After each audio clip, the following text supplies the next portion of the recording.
पूछ के भाना ये देख रहा हो गई होंगी देख रहा था मेरा ध्यान से उल्ट पुलट करन दे विच ना कर ले उल्ट पुलट कर पूरा थोड़ा चल आ जाओ वरना का साइज कर दो क्या रहे हैं ना ये ही रहने दो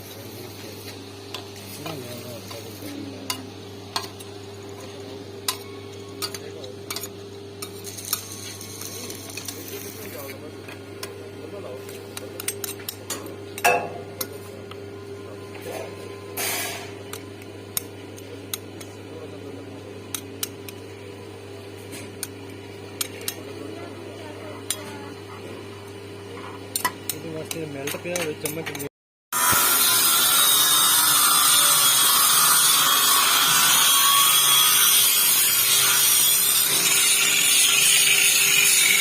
क्या भाई हार्ड हो रही है ये कितने मशीन चलाओ छो मशीन चलाओ पैर का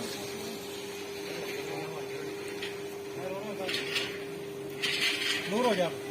जुमान आप साइड पे या भाई कैंची देखो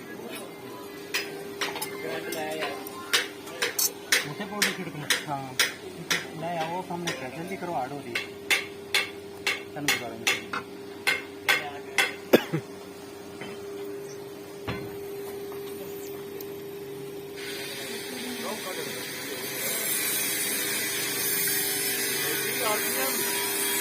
और कुछ अभी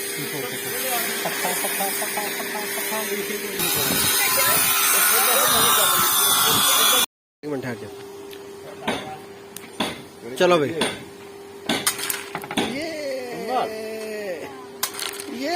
ये भी इस तरह आराम था ये भी वाह जी वाह माशाल्लाह ये देखो जी टांगियां मुंह मिठा कर ले आप कामयाब हो गए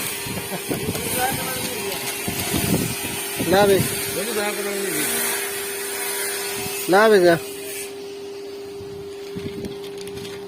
अच्छा छाना बना लिया है छाने जिससे लंघेगी ना शेप मजीद रिफाइन हो जाएगी